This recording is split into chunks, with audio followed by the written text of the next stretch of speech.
Bonsoir, je suis Monsieur Blesson, technicien supérieur en bâtiment. Aujourd'hui, nous allons parler un peu du bâtiment. Nous allons parler un peu du bâtiment. Comment réussir son projet de construction. Sans toutefois oublier de... Je suis un jeune Ivoirien vivant précisément en Côte d'Ivoire. Nous allons parler un peu de comment réussir son projet de construction. Quelles sont les étapes dans la réalisation d'un projet de construction? Quelles sont les étapes qui rentrent en ligne de compte dans la réalisation d'un projet de construction?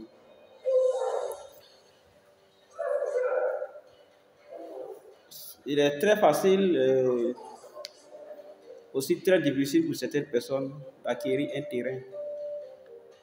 Une fois que tu as ton terrain,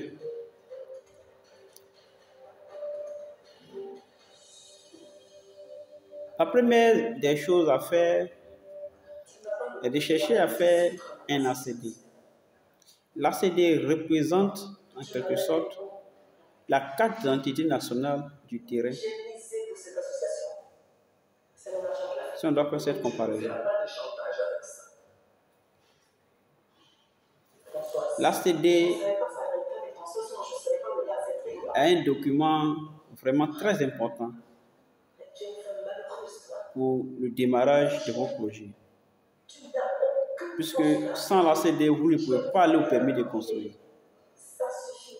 Vos dossiers ne pourront pas aller au permis.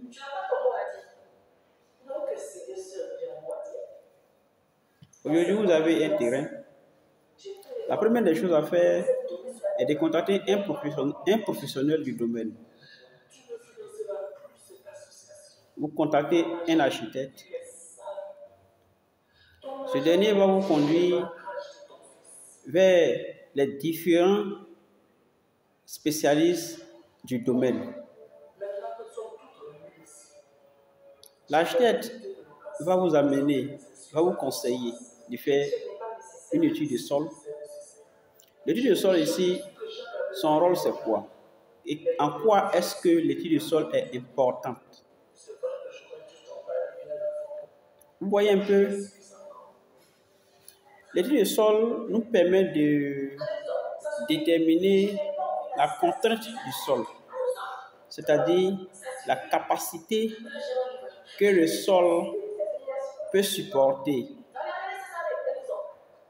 sur une surface d'1 mètre carré.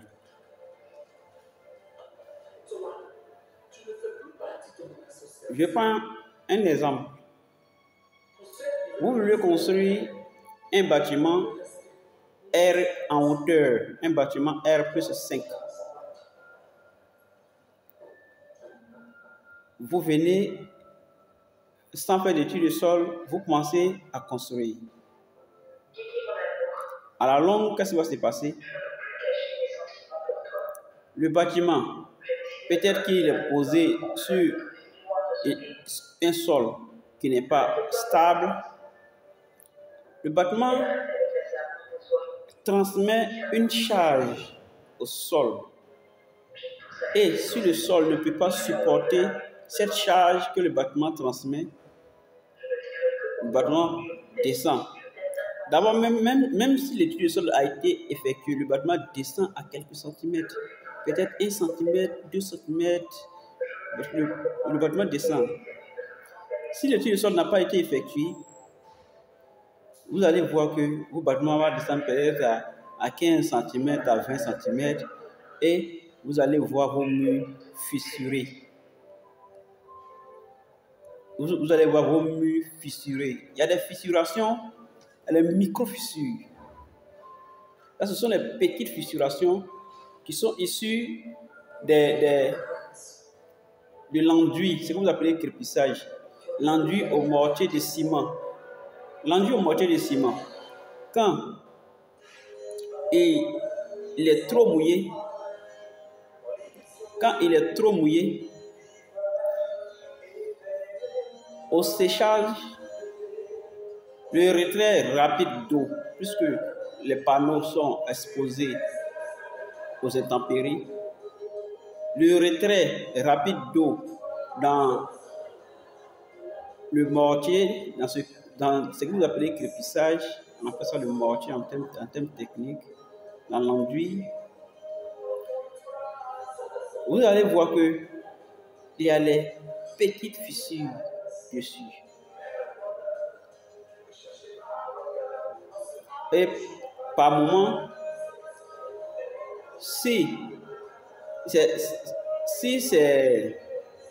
par moment, vous allez voir dans certains endroits le décollage qu'on appelle en termes techniques le faïençage. Vous allez voir le mur, votre crépissage décollé sur le mur. Ça, on appelle ça le faïençage. C'est dû à quoi, tout ça? Si, par exemple, le dosage en mortier est mal fait et que le retrait rapide, le retrait d'eau a été rapide, il y a fissure, ou par moment, vous allez tomber dans un problème de faïençage, vous allez voir que votre crépissage décolle du mur. Ça, ce sont les petites fissurations. Mais il y a des fissurations qui sont dans le bâtiment que vraiment, il faut dire que ces fissurations sont entrent même dans l'ouvrage.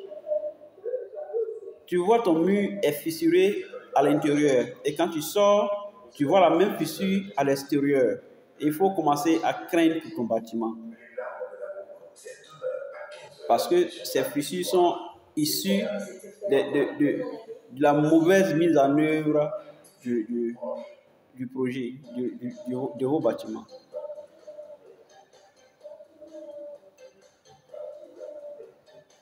Donc, je parlais de fissures et autres pour vous montrer un peu ce qui peut arriver si vous n'avez pas fait l'étude du sol.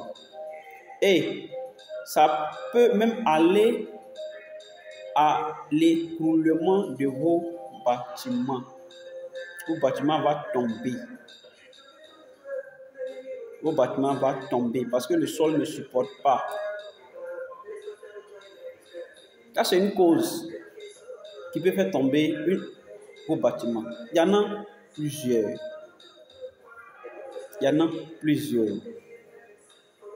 Ça, c'est la toute première des causes. Nous sommes en fondation.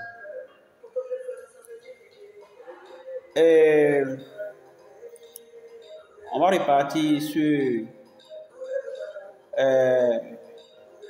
je parlais de l'architecte tout à l'heure. L'architecte, il va vous mettre en contact avec un bureau d'études techniques qui est chargé de faire les études du sol. Par la suite, lui, il a fini sa conception. L'architecte a fini sa conception. Il a fini sa conception. Ce qu'il a conçu là, on ne peut pas construire science tenante. Parce que lui, il travaille sur la beauté, sur l'aménagement des pièces de ton bâtiment. Est-ce que si je mets la fenêtre ici, il ne va pas faire chaud? Est-ce que si le salon s'étend un peu vers la cuisine, est-ce que c'est bon? Bon, ok, la cuisine doit être toujours vers le garage. Comme ça, quand je quitte au travail, je garde dans le garage, je saute directement dans la cuisine. Ne pas traverser la cuisine, on va traverser le salon, aller dans la cuisine. Tout ça, c'est le travail des architectes. C'est le travail des architectes. Une fois l'architecte a terminé, il va vous montrer la 3D, vous voyez, vous êtes content. Mais vous ne pouvez pas construire en ce moment-là. L'architecte va vous conduire vers un bureau d'études techniques pour faire les études de structure. L'étude de structure, c'est quoi? L'étude de structure, c'est une étude d'ingénieur. L'étude de structure permet de calculer la section des différents ouvrages du bâtiment. Quand je parle d'ouvrage du bâtiment, je veux parler des poteaux, des poutres, etc. La dalle, l'épaisseur de la dalle, le dallage, tout ça. Les semelles isolées, les semelles filantes sous mur, les semelles isolées sous poteau. L'étude de structure, l'ingénieur va calculer les différents aciers qui vont entrer qui vont vous permettre de construire vos bâtiments. La section des aciers, la disposition des aciers. On ne dispose pas les aciers dans un poteau n'importe comment. C'est calculé. Ce qu'on appelle en termes techniques la disposition constructive. Rien ne se fait au hasard. Tout est calculé. Rien ne se fait au hasard. Tout est calculé. Les dalles que vous voyez là. Aujourd'hui, vous allez prendre un ouvrier, un maçon, qui dit qu'il est maçon depuis 50 ans. Généralement, c'est ce qu'ils disent. Je suis maçon depuis 50 ans. Et toi, tu n'es qu'un simple technicien ou bien tu n'es qu'un simple ingénieur. Je connais mieux que toi.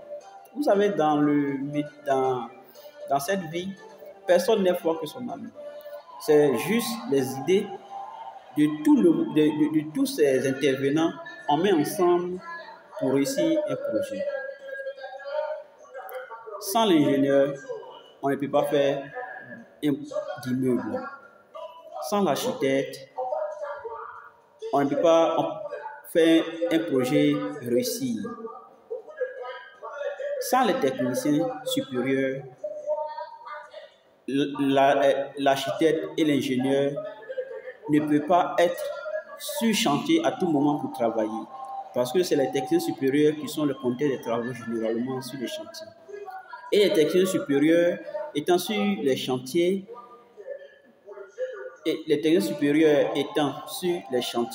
ne peuvent pas travailler seuls. Ils doivent forcément collaborer avec les ouvriers. C'est un peu ça. Donc, on va repartir sur la structure dont on parlait. Donc, une fois l'ingénieur a fini son étude de structure, il remet les dossiers à l'architecte. L'architecte va vous les remettre. Et par la suite, vu que au départ, vous avez cherché à avoir un ACD de vos terrains, qui est la carte d'identité du terrain, l'architecte va rassembler tous ces documents pour monter vos documents pour le permis de construire. Le permis de construire, une fois vous l'avez, ça ne garantit pas la stabilité de vos bâtiments. Ne dites pas, ok, j'ai eu mon permis de construire, j'ai tous mes papiers, je peux construire ma maison. Et vous allez prendre votre cousin qui est maçon, et puis madame, elle fait achat des matériaux, vous êtes maître d'ouvrage, en même temps vous êtes architecte, en même temps vous êtes ingénieur sur le chantier. Vous modifiez ici, quand vous arrivez sur le chantier, vous dites aux ouvriers, cassez ici, faites comme ça. Ce n'est pas tout on casse sur un chantier, ce n'est pas tout on casse sur un projet, sur un chantier. Vous voyez, les murs que vous voyez là, chaque mur a son rôle dans le projet de construction. Vous allez voir la disposition des murs dans, les différentes dispositions des murs dans un bâtiment. Vous allez voir qu'il y a un mur en bas. Il y a un mur en bas. Peut-être la dalle est au milieu. Et il y a un autre mur qui vient dessus comme ça. Si vous voyez les murs décalés, c'est que ce n'est pas les murs qui supportent les charges. Ce sont les murs, les cloisons, juste les cloisons, les murs 10 et autres. Mais vous venez dire au monsieur qui est sur le chantier, cassez le mur qui est là. Je veux qu'ici là soit vide. Or, ce mur que vous cassez là, c'est un mur porteur. Qu'est-ce qui va se passer? La partie supérieure, puisqu'il n'y a plus de soutien, la dalle qui est là, ça va fléchir. Or, il y a des charges qui vont venir dessus. Vous mettez vos bâtiments en danger. Vous mettez vos bâtiments en danger. Vous avez le permis de construire, ne vous garantit pas la stabilité de vos ouvrages. Une fois l'architecte vous appelle pour vous remettre vos permis de construire, et il va vous conseiller de prendre un bureau de contrôle technique pour suivre vos projets. Et lui va faire le suivi architectural. Il va appuyer par le suivi architectural. Le suivi architectural parce que quoi? Le plan que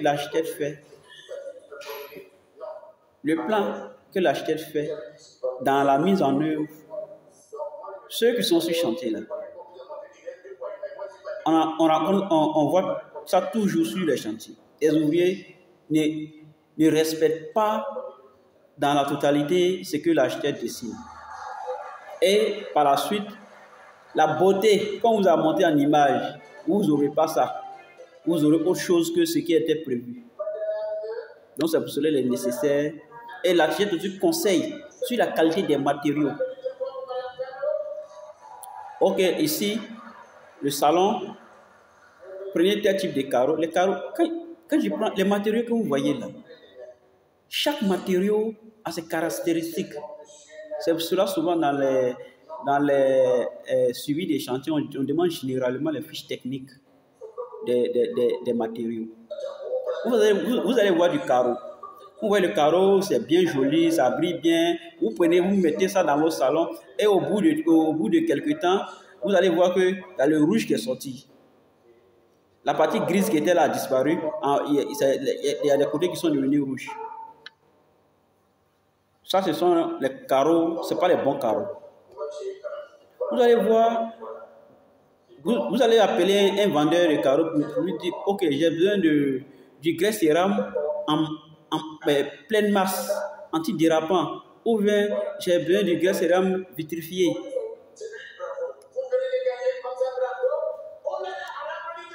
Le carreau, quand vous voyez, dans le choix des carreaux, il y a plusieurs critères qui nous permettent de choisir les bons carreaux. C'est pareil pour tous les matériaux de construction. Même au niveau des aciers, par exemple. Les aciers que vous voyez, si vous ne confiez pas vos projets à un professionnel, vous allez voir que au niveau, par exemple, des aciers, aujourd'hui sur le marché, il y a plusieurs types d'aciers sur le marché ivoirien. Il y a des aciers, quand tu plies à 135 degrés, tu vas voir que ces zones vont commencer à fissurer. C'est pas les bonnes, on ne peut pas plier. Une fois que tu plies, ça se casse. Et ces aciers-là, souvent vous achetez pour faire vos dalles. C'est dangereux. Ça va tomber. C'est pas une blague. La maison va céder. Puisqu'à la longue, là, ces poudres ne vont pas tenir. Une fois ça se casse, si c'est une poudre qui est là, la poudre va se décrocher, ça va tomber.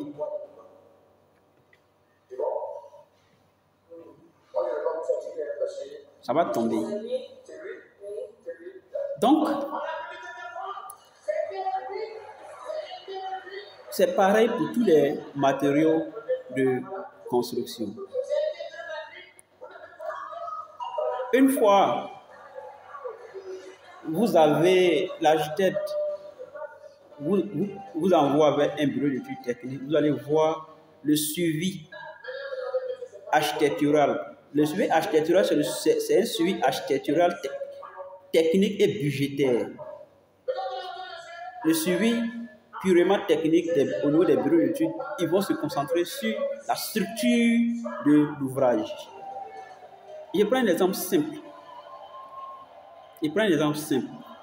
Prenez un peu le cas d'électricité. On ne fait pas l'électricité d'une maison parce qu'il faut faire. Tout est calculé en fonction de la maison. Tout est dimensionné. Vous voyez souvent, il y a des bâtiments dans lesquels vous constatez que vous n'avez pas d'appareil dans la maison. Mais quand la facture du courant vient, c'est élevé. Vous dites, ah, la serrure nous vole, la serrure nous vole. La serrure ne nous vole pas. Ça dépend de comment vous avez fait vos installations dans la maison. Je prends un exemple.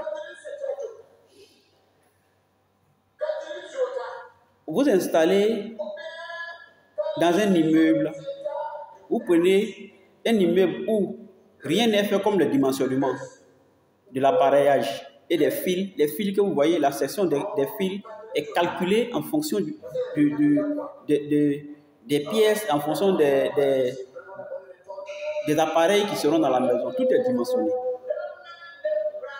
Je prends un exemple banal. Vous avez dans votre maison un écran TV, 4 clims et puis un congélateur. Mais le courant qui va quitter au compteur pour venir, pour alimenter ces appareils-là, au compteur du secteur, des quartiers et autres, là, c'est le 220 qui quitte au compteur pour venir. Si je ne me trompe pas. Imaginez que le 220 quitte au compteur pour venir. La section de vos câbles que l'électricien qui a 30 ans d'expérience a installé là, quand le courant arrive au niveau de ces câbles-là, les 220, le câble ne supporte pas les 220, ça ne peut pas passer. Donc il y a chute de tension à ce niveau-là. Donc au lieu de 220, peut-être c'est 120 ou bien c'est 100 qui passent, qui arrivent au niveau de vos appareils. Or, l'appareil doit forcément fonctionner avec du 220.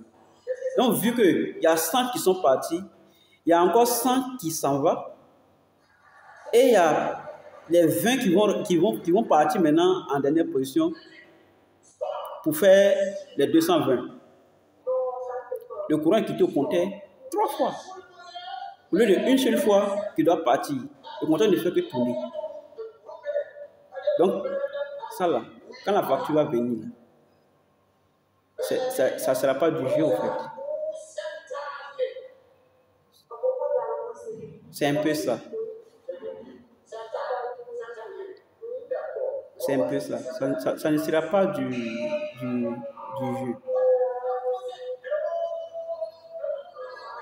Donc, en un mot,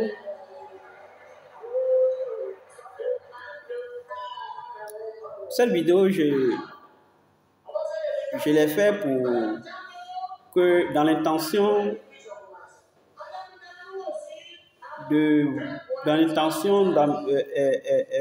qu'on change nos manières de travailler.